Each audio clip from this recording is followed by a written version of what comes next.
Well, welcome back, everybody, to our summer wellness series. I cannot even believe I say this every week how fast this is going by. We're nearly to the end. We just have a few weeks left, and I hope you all are enjoying these practitioners and their expertise, their testimonies and their stories. I hope you guys are gaining nuggets, which is really the purpose of this series, is just for you to take some different aspects of health and make them personal for you and do some kind of reflective, introspective assessment and just ask yourself, well, what part of this topic resonates with me? What is the next step I can take in this area of wellness? Or maybe someone you love has a need for this information and you're able to forward that on or take a next step in helping someone else. So welcome back, everyone. The last few weeks, we've been able to hear from some of my beautiful coworkers at Longevity Health Center, and today is no different. We are welcoming Anna Powers with us. She is such a sweet and genuine spirit. Anna, I just absolutely love working with you, and she's actually helped my older daughter and now my youngest daughter and myself all in our journey to healing. So I'm going to tell you a little bit about Anna, and then we're going to dig into talking about brain health and something that she specializes in, neurofeedback and brain maps. So I'm just going to tell you a little bit about Anna. She's a naturopath specializing in bioenergetic assessment, neurofeedback, and energy healing. Using her extensive training and experience and fueled by her passion to help others in their journey to wellness, Anna supports clients by providing the necessary tools, education, and coaching along the way. She believes that the key to attaining and sustaining maximum health is multifaceted and should address the whole person in ways that are natural, safe, and effective. Anna helps her clients improve sleep, reduce brain fog, increase energy, minimize stress, diminish aches and pains, and much more. I can attest to that myself. And I know everybody's probably going, sign me up for that, right? Anna graduated with a Bachelor of Arts degree from the University of Georgia, go Dogs, in 1994, followed by several graduate programs at Trinity School of Natural Health, including Certified Nutritional Consultant, Certified Natural Health Professional, and Doctor of Naturopathy.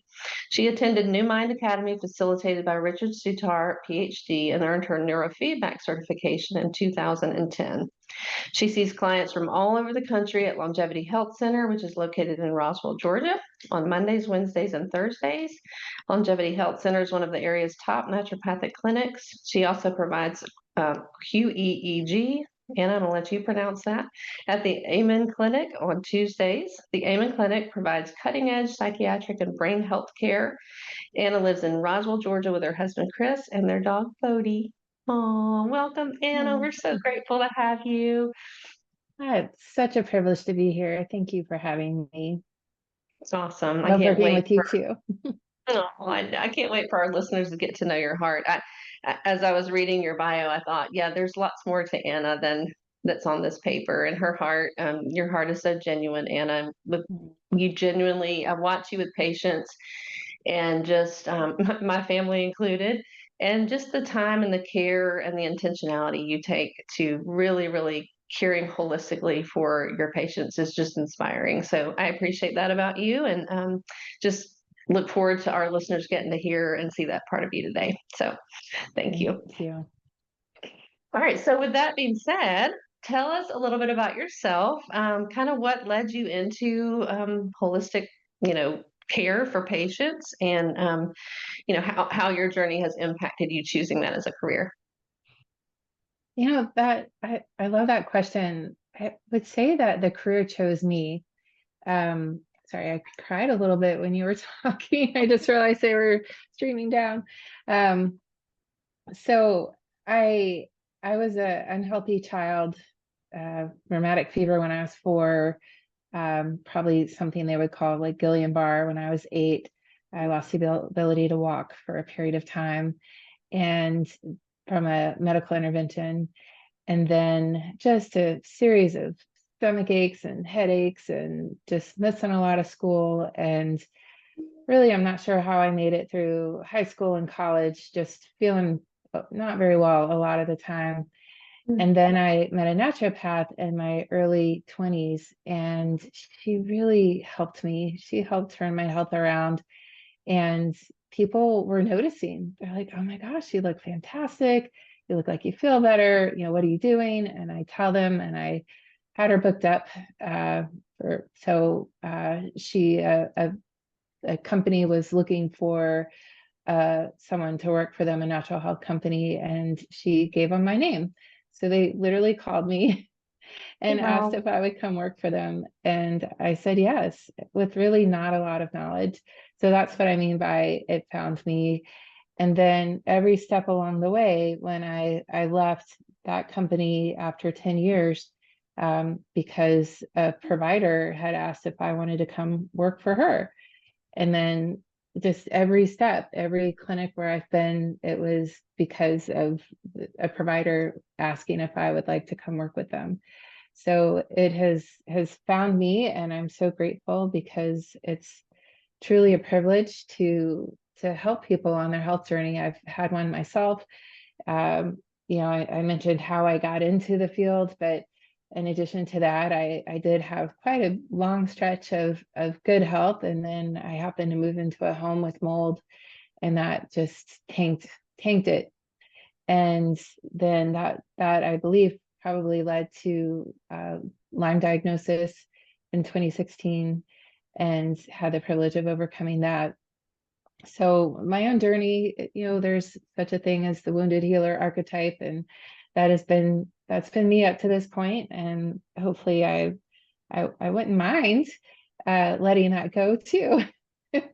Yeah. To Yeah. complete that cycle and to be on the other side of it. But it certainly gives me the opportunity uh, to be super compassionate, because Mm. I've been in a lot of situations where everyone said, all my tests were normal, but oh my goodness, I did not feel normal. Yeah. Oh, well, we've heard a lot of that, and I do Yeah. always in every segment of this wellness series, and people who've coached with me before, that's something I really, really harp on a lot, and encourage patients to find someone that will listen to them and that will advocate with them, because so often our symptoms are dismissed, or even we dismiss our own symptoms and Yeah. chalk it up to, oh, this is just my health journey, this is just how I'm wired, and that's not okay. We can't accept that as the norm, because our bodies are created to um, function beautifully and abundantly. And so when it's not, we need to pay attention to that and have a practitioner alongside us that pays attention with us. I consider you one of those practitioners. And I also want to encourage people who are listening too, if you're in a stuck place with your health, and this is a time where you're like, I don't have any hope. Um, a lot of the practitioners that we are meeting with in this series, just like you, Anna, have their own health story. It's part of your journey that you've been sick. You've been that person that no one's hearing, and you're writing symptoms off and no one understands.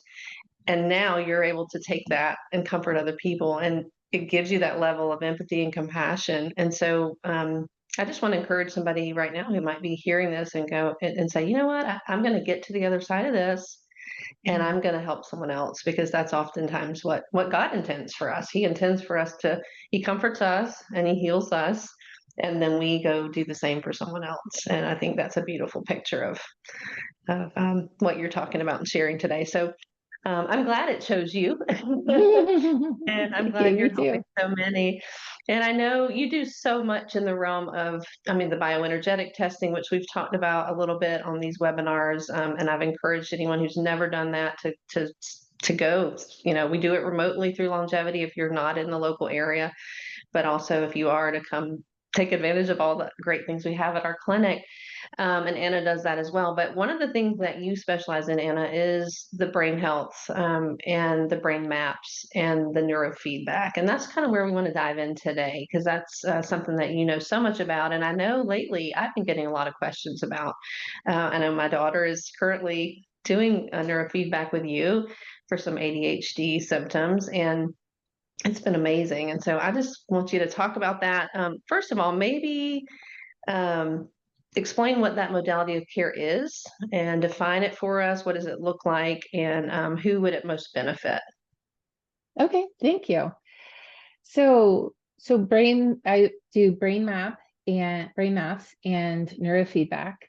And brain maps are QEEGs, or quantitative encephalograms, and they measure the brain waves. So we have delta brainwave, which we see mostly during sleep, and theta brainwave, which we see in more daydreaming, creative type state. We see mostly an artist, and alpha state. It's kind of our neutral state. Like for those of us who drive, we don't have to think about where to put our foot for the gas or the brake, or where to look for our rearview mirror. We've learned all those things. But if we were learning how to drive, we would recruit beta wave, which is the fastest brain wave, and that's the one that helps us focus and be alert. And if we have too much of it, can create some anxiety. So we measure those brain waves and we see what's too high and what's too low in 12 or 19 areas, depending on the map that someone chooses to do. And then based on that, we can get a good idea of how to support someone with neurofeedback. And neurofeedback helps to rebalance the brain waves. So for example, someone with high beta on the right side of their brain can experience anxiety. So with neurofeedback, we might encourage the brain waves on the right side, the beta brain waves on the right side, to come down, and the beta waves on the left side to go up.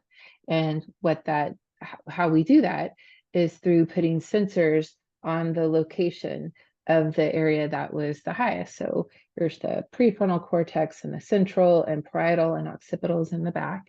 And we base that on the QEEG, or the brain map. And so we put the sensors there. It's measuring the electrical activity that's coming off of the brain, and it's giving feedback to the computer while someone watches a movie. So for example, they're watching a movie, and if their brainwave, in this example that I just gave, if the beta brainwave goes up on the right, the movie will go dark, and the brain says, hey, I want to see what's going on, and it'll go back to doing what it was doing before. And if it gets lower, then the movie will continue to play, and there's an algorithm that continues to challenge the brain, so it will gradually encourage it to come down. In this case, that beta brainwave that was high on the right. Does that make sense? Wow. Yeah, it does. Yeah, it's fast. It's Okay. just so fascinating. So It fascinating. is. Even to learn about the different types of waves and what their purpose is in our brain. That's amazing. It is. I know we can go our whole lives without knowing this information. And yet, now, like, I can just be around someone. I'm like, oh, I bet their beta brain waves are high on the right, or, there are lots of examples. But so you asked, who might this benefit? Yeah. And it can benefit folks with ADHD, anxiety, which we spoke about, sleep issues, headaches, pain issues. So it's a wide variety of things that it can help. And even more, those are the things that I tend to specialize in. It can help with depression. I don't work with folks with depression. I have colleagues that are therapists that I refer out to for that. And I know I'm probably missing a few things, but I think that gives you kind of an idea. Yeah, that's a great overview because I think some people hear brain map, neurofeedback, may be even familiar with the Amen Clinic and know kind of what they do, but I think that really does help us hone in on who could this really be best for. And some people, I know there's a lot of other therapies out there, MDFR, is that what it's called? Yeah, MDR. Wait, we're missing one. I know there's 4 letters. I Um, know. I can't think of what it is right now. This is why we have mental health. EMDR. Yeah, it's EMDR, yes. EMDR. I'm Yeah. thinking of the MTFR. Mhm. I'm Well, getting just I'm sure they're related in some way. yes, yes. But there's other types of therapies that might be good for held trauma or things like that. And this is a little bit different. It's more helps with those symptoms that you mentioned that are more kind of tangible that we're able to see. So I appreciate that. So let's just say a patient comes to you and they do the bioenergetic testing, and you find some other things going on, some toxins and some things you're going to try to help support them with nutritionally. How would you maybe elect that they might be a good candidate for neurofeedback? based on That's a, that? that's a great question too. Um, I feel like the getting someone's gut healthy or supporting them to heal their gut and to help them eliminate toxins is the first step. For example, if someone has mold, like I used the example of myself earlier, it's hard to retrain the brain waves when they're being constantly bombarded with mold, because that impacts the brain significantly. It creates brain inflammation. It can inflame the amygdala, the center, the part of our brain that helps us determine if we're safe or not. So there's certain things that we want to do to get people ready for neurofeedback. And oftentimes, if we clear the mold and heal their gut, they don't need neurofeedback anyway. So I feel like for the time, energy, and money, it's well worth doing an assessment before doing neurofeedback. Does that kind of help Yeah, give an that's idea? exactly, yeah, and that's what I wanted to tap into, because a lot of people might come to you and say, I really want to do the brain mapping and I really want to do the neurofeedback. I've heard great things about it. And in your wisdom and experience, you might say, well, let's go maybe to point A Mhm. first and let's test to see. Again, we've been talking on this series about toxic load, and Janelle talked to us last week about mold and mycotoxins, and Mariella's coming up next with Lyme. So all just those bookends of things that can be burdening our body, we need to get rid of before. And my daughter's a great example of that. She had a lot of things going on, parasites and adrenal fatigue in her organ gland systems, and I think that had to be addressed before we started neurofeedback with her.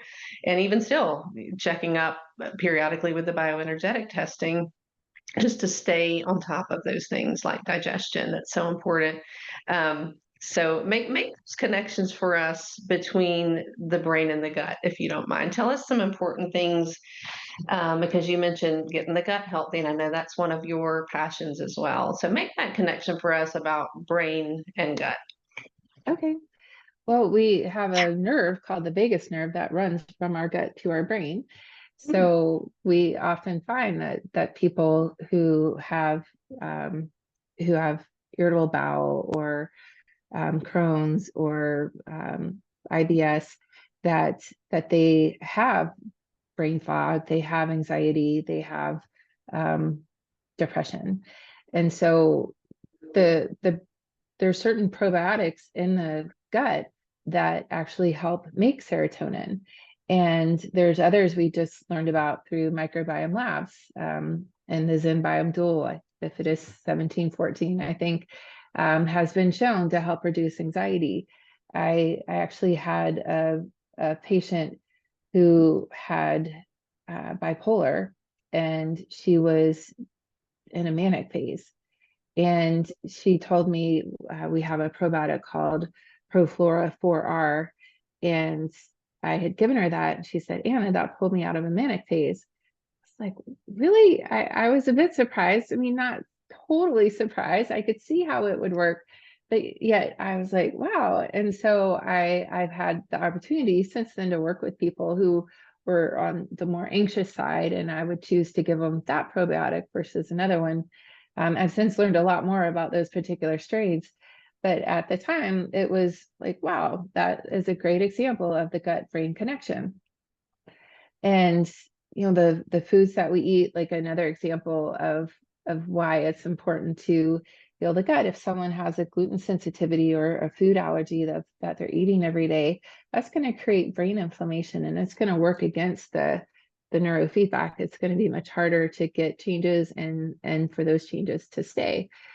So I think there's a lot we could talk about with that, but Yeah, you our yeah, food is huge with how that impacts. I think a lot of people at this point have put a connection with, if sometimes they'll eat something that will cause brain fog. They're like, I yeah, don't know, I just get really sluggish and I can't think that clearly after lunch. I'll have I've had parents say, my child does great in the morning, but then the teachers always complain about them falling asleep after lunch. I'm like, what are you giving them for lunch? And then we'll do some food sensitivity testing, and lo and behold, that's what they're eating for lunch oftentimes. So I think there's, we know, and more data is coming out every day about the connection between the gut and the brain. It's just, we've known Yeah. that. We've known that as naturopaths, at least I have. That's one of the first things I learned 27 years ago when I was introduced to this field. Now the science is coming in to back it up, which is awesome. Which is wonderful, right, Mhm. right. And I think that is just important to note as we're talking about brain maps and neurofeedback, because it is, I mean, I can attest to that when my daughter is not eating well. Um, we can do all the things with the neurofeedback, but diet is a huge component of that. And if we're going back, all the healing we've done in the gut, if we're going back and wreaking havoc there again, creating that imbalance, these other therapies, and I often use that in coaching clients as well. You can be eating perfectly and exercising every day, but if you have stress toxins from a marriage that's stressful or a job that's stressful, so this is why we love talking holistic health, because all of this matters. Our emotions matter. We've talked about that on these webinars. And so definitely our gut matters. And these are two huge organ systems that kind of synergistically work together when one's out of balance, the other might be. So thank you for clarifying that. And want everybody to hear that there's not this quick fix like, oh, I'm just going to go neurofeedback and do the brain map, and you have to consider all these other layers of health and make sure you're kind of taking those into consideration. um, so let's talk like specifics about the brain map and about the neurofeedback. You talked a little bit about placing the sensors on the head. This is how you sort of gauge the alpha, the different waves. But what can one expect from start to finish with if they come in for a brain map, um, and then the protocol following that? Okay, so the nuts and bolts of it, so to speak, right? Yep. So with a brain map, we put a cap over the head that measures the 12 or 19 areas that we spoke about. And that process, once I put the cap on, I put some gel in. So you leave, someone would leave with their hair a little bit wet and salty. And it dries and it washes out with shampoo very easily, but you probably don't want to go, to somewhere where you're expecting to look nice afterwards. So the brain map takes, you have to sit still for 12 minutes with your eyes closed. And then again, with your eyes open. It can take longer if someone isn't being still. My software auto edits. So if someone moves, it will stop recording. So I've had them take as long as 2 hours sometimes with a child who is autistic and can't follow directions, or someone who is extremely hyperactive. So but typically 12 minutes with eyes closed and then 12 minutes with eyes open. And then it takes me a little bit of time to analyze the data and write up a report. So the first part is we block off an hour for the patient to hook up and to do the brain map. And then we schedule a follow-up appointment for 20 minutes to go over the brain map. And then with neurofeedback, that is once we know where we're going to put the sensors and what brain waves we're going to reward and inhibit, uh, typically patients do 30 to 60 sessions. And those sessions take 30 minutes, but we allot 45 minutes to hook up and unhook. And we do have some at-home options depending on what the patient is working with. If it's, a simple looking for support for ADD, then that's more at-home option. That if someone is dealing with something a bit more intricate, like you mentioned, trauma. And Mhm. one of the founders of EMDR is Bessel van der Kolk, and he wrote a book called The Body Keeps Score. And in that book, he has a whole chapter dedicated to neurofeedback because it does help settle the nervous system. It is by no means the whole picture of dealing with trauma. And Yeah. as he noted, it can expedite the process so much. So someone like that, we would be doing it in person, and they would be working with a qualified therapist, someone doing EMDR. But when I've done that, it's amazing how much faster patients will get results because it enables them to really engage with the EMDR process more fully and more quickly. That's really neat to know. I didn't Mhm. realize they worked in tandem with each other. That's fantastic. They can. In my opinion, EMDR trumps neurofeedback. If somebody had to choose because of financial reasons, I would guide them towards EMDR first. Yeah, But if there is the option to do both, oh my gosh, it's amazing. that's fantastic. Yeah. Yeah, so good wisdom there. That's so awesome. I had no idea. And that and protocol wise, I know a lot of people are kind of gun shy of neurofeedback because it's long. It can be a long process and it's expensive. How many would you say average sessions are required for a protocol? So I would say the average person does 40 sessions, Okay. and that's a bell curve. So some people are done in 20 sessions, and some people I've gone up to 100 sessions before. The more sessions we do, there's diminishing marginal utility, meaning the gains that we see, it takes more sessions to get gains than it does at the beginning. And it's there's based on a lot of things. Like when we're doing neurofeedback, we can see what's happening on those, the two sites that we're doing, that we can't see all the changes in the brain. And so we have a progress tracker to help gauge that as well. So someone will fill out the progress tracker every 5 sessions or so. And in addition, when I'm asking questions and I'm taking notes. So if we're working to help somebody with sleep, and they say, oh my gosh, I slept for 4 hours last night, and that's the first time they've done that in 20 years, I make a note of it. We would need to do at least 10 more sessions past that time to lock in that progress. So it really is about communication. It's not like there's this magic bullet, where we know, okay, you're done.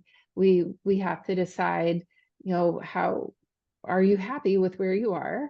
And once we get to that point, we want to do 10 more sessions to lock that in. And typically, people are noticing some sort of change, or family members are noticing changes. Sometimes people don't notice it themselves, but family members will go, "Oh my gosh, you didn't fly off the handle, and normally you fly off the handle." Or I just had a patient's wife text me and say that the tremors that her husband was experiencing have lessened. He didn't notice that yet, that she did. Wow. So so sometimes, we need other people to chime in, because as we feel better, we feel like ourselves, and we forget, oh my gosh, you're right. When I came to you, I wasn't sleeping through the night, and now I'm sleeping 6 hours at a time. It seems normal after just a few times of doing that. So sometimes people forget. Yeah, yeah, yeah, Yeah. and that's great to know, kind of just to give listeners a little bit more information about, well, how long it would be. And I will say, sometimes it is expensive, but if this is something that your practitioner is recommending after you've had some other testing done, or you feel that this is a good next step for you, don't let that be a deterrent, because sometimes if you have an HSA, I know our HSA helped cover the cost of ours. I mean, just make sure you've, Yeah. crossed all the T's and looked into all the ways that it can be affordable. Yeah. And I would also say, with neurofeedback, when you're done, you're done. And it is locked in unless there's an additional trauma to the brain, so physical trauma or an emotional trauma. I started doing this in 2008. And I always tell, when I start working with people, I'm like, this is what I was taught. And if something comes undone, if you feel like, oh my gosh, the neurofeedback has gone away, you have to tell me.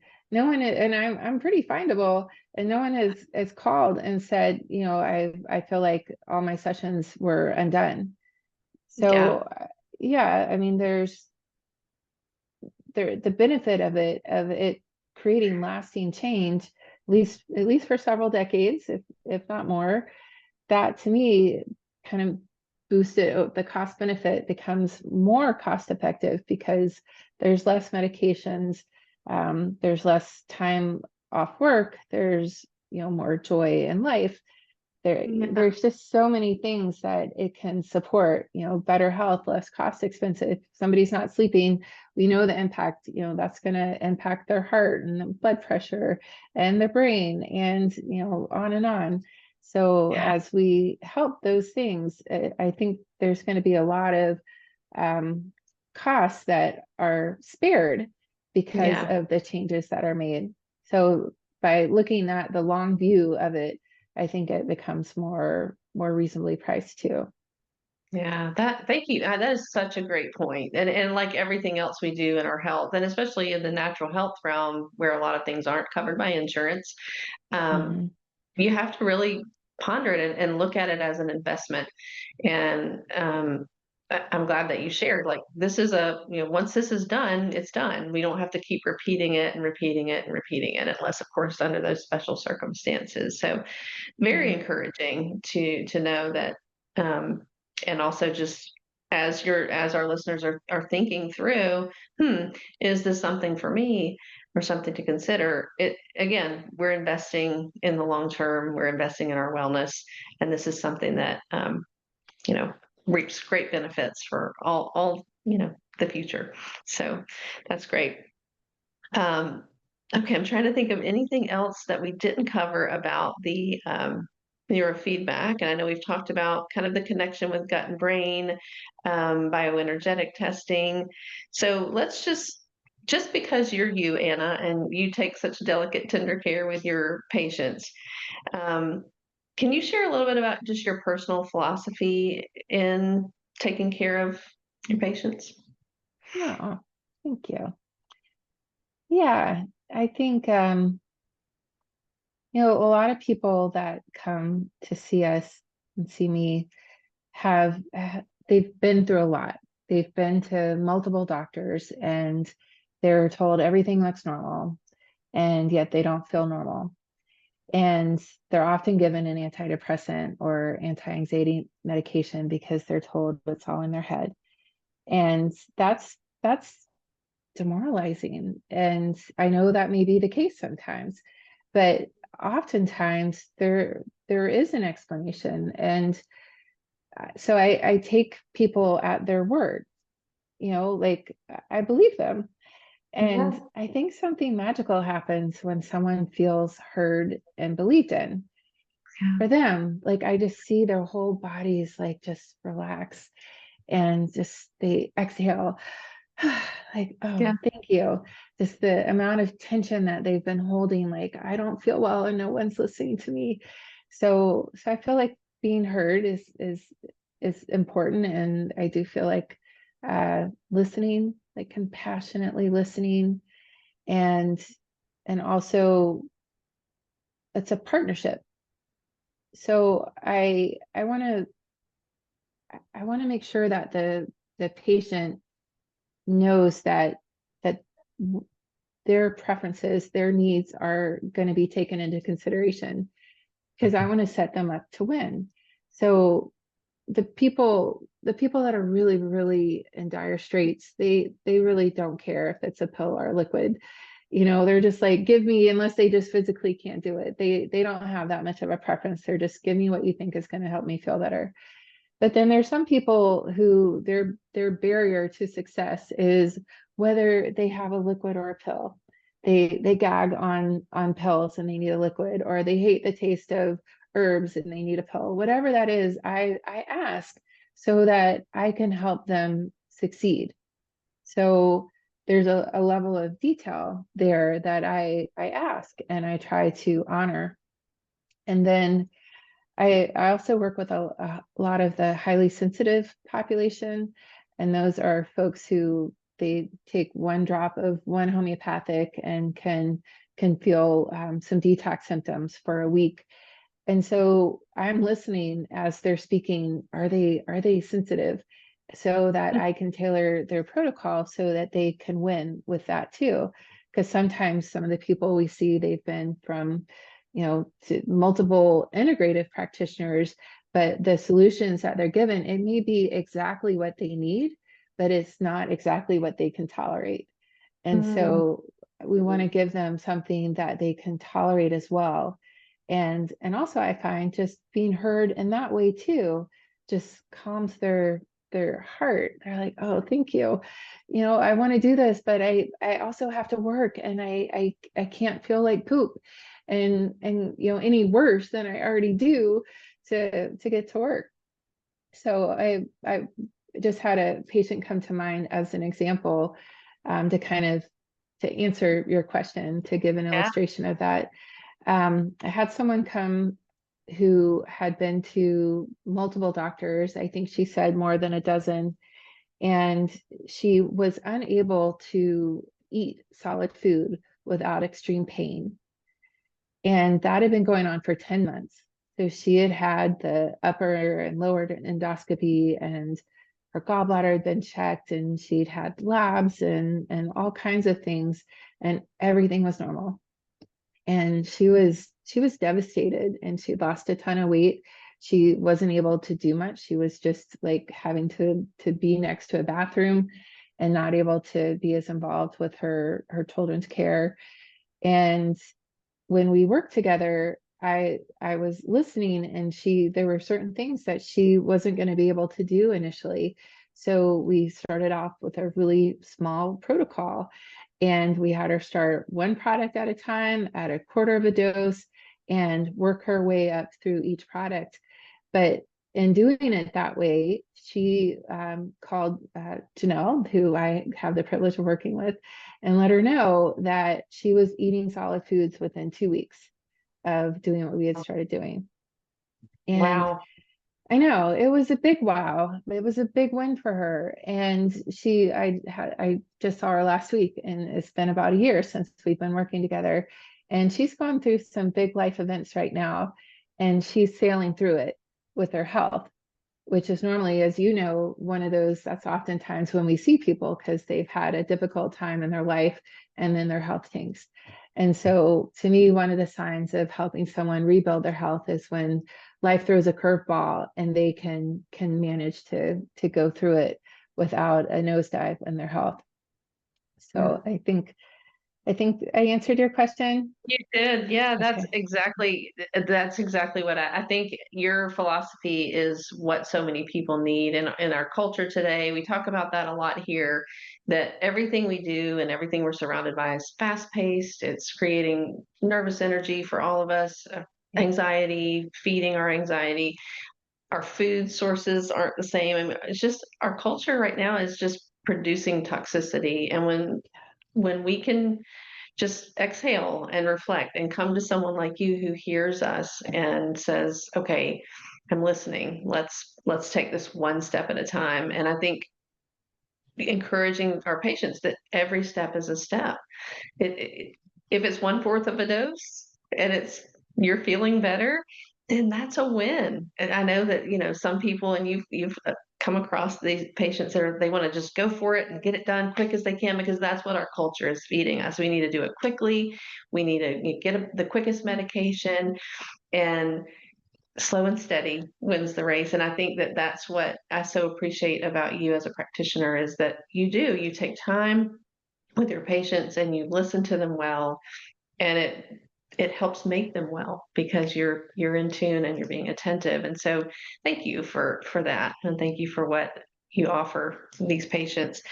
We have some great practitioners at Longevity. Anna is one of them. And if you today are interested in and haven't had bioenergetic testing, you can call the office at Longevity, and get in touch with me, and I can hook you up with some great people over there.